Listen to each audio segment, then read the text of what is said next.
Welcome. So today I'm here joined with my friend Marvin from Night Owl Realty, and we're going to talk about probate. So welcome, Marvin.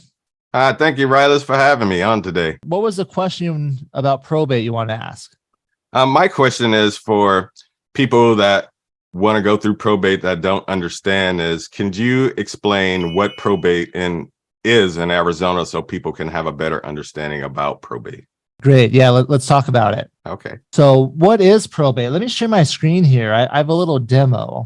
I think probate's one of those things. There's lots of misunderstanding about it. There's lots of bad advice about it too. I would agree. I would definitely agree with you. So it's really important to be state specific, I would say, is the first thing. I practice in Arizona and California.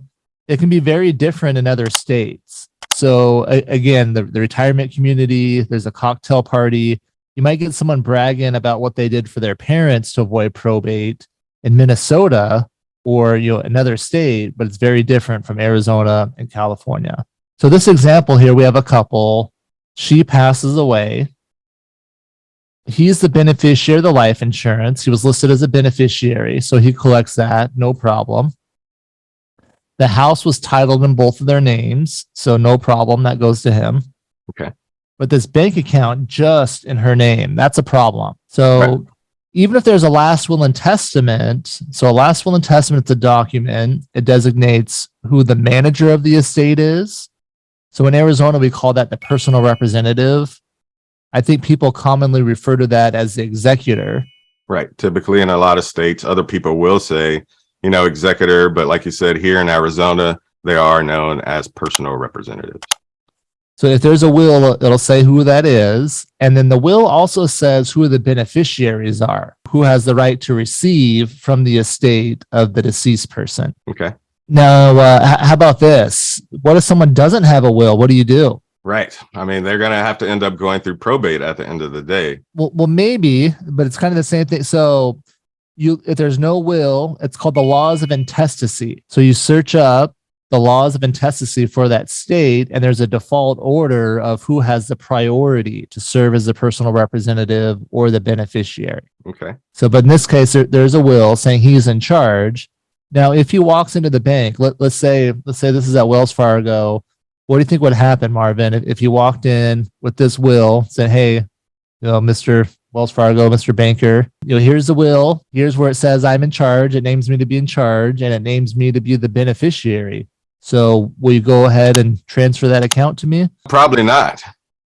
There's probably going to still be some work that needs to happen on the back end in order for someone to get access to that account. Yeah. So the bank's going to say, it's in her name. If she's not here to sign, we need a court order, is basically what they're going to say, right? She's not here to sign. Then we need something from the court showing who has authority. Absolutely. So that's what probate is. So probate, it's the legal process or judicial process to appoint the personal representative of the estate. Now, the reason you hear bad things about it is because it's time consuming and expensive. It's not easy. There's a lot of hurry up and wait as I describe the process. If Mr. Estate over here, if he called my office and said, "Hey, I need to collect this bank account. Can you help me with the probate?" What we would do is, we'd fill out a bunch of paperwork, basically. We call it the first wave of documents. Right. And we send it to the court, and then it sits there for a while, of course, before they look at it. Now, when you say a while, how long are you thinking that process could take? I mean, to get from point A to point B when you say a while. So our timeline, it takes us 2 to 3 weeks to prepare the first wave of probate paperwork, the application for probate. And some of that is dependent on the client, getting us information, getting the information back to us, like the addresses of all the beneficiaries and all the information. So sometimes just that part can take months, right? Just gathering all of that.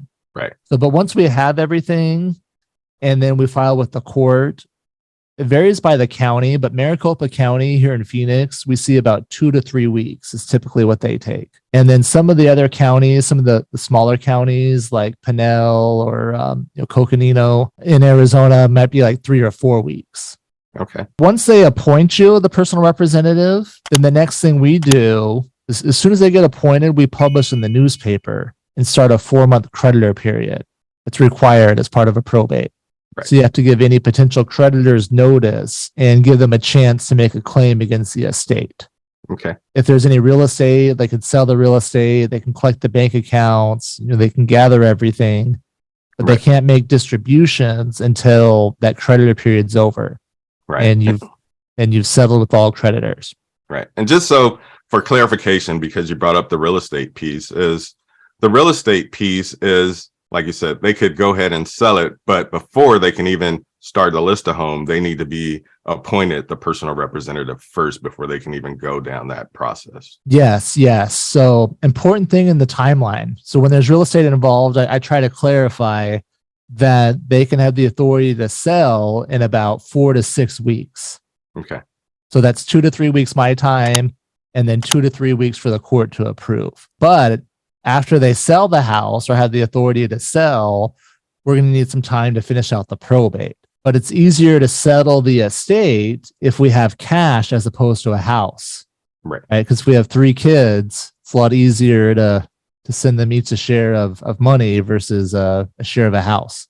Right. Because that process can also get very convoluted and also messy when you have a lot of other beneficiaries and heirs that could be potentially someone that could receive money from a probate. Yeah, it can if there's multiple siblings.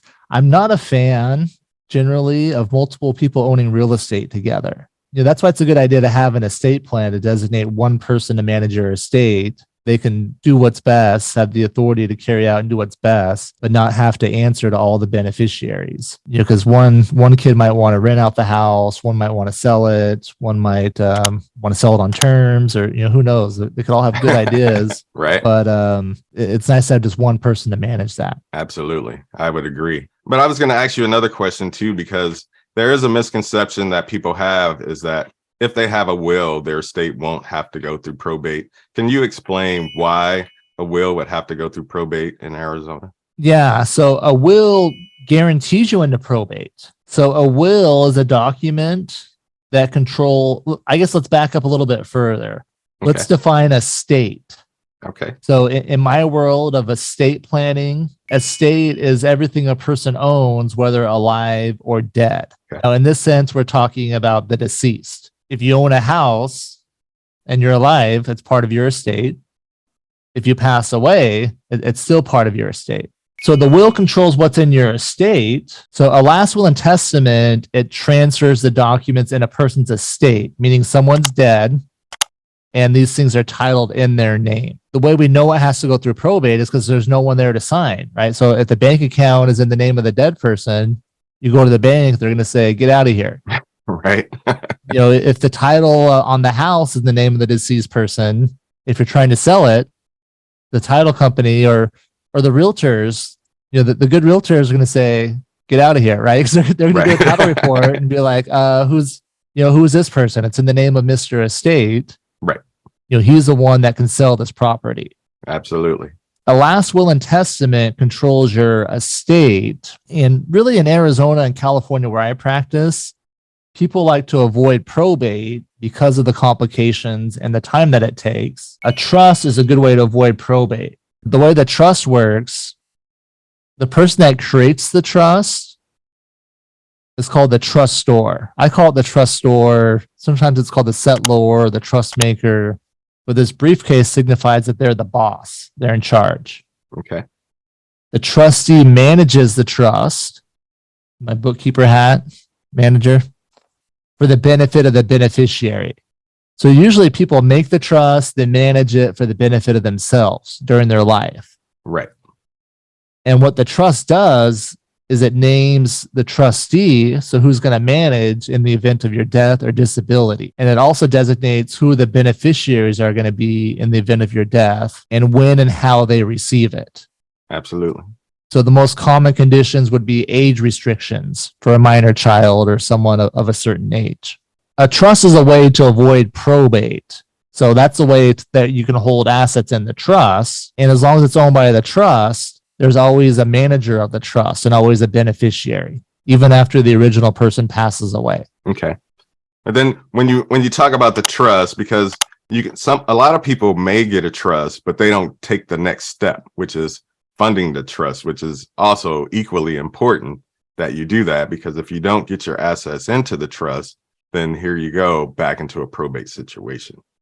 Exactly. So if the house is inside of the trust, it can be controlled in there. If the bank account's in the trust, it can be controlled. But it's very common, unfortunately, it's common for people that have trust to still end up in probate. So hopefully not my clients that I help set up. We make sure we provide the space and time to get everything in there. But still, if they don't see me for 10 or 20 years and they get a new house or new bank accounts and they don't put these things back into their trust, it could trigger a probate.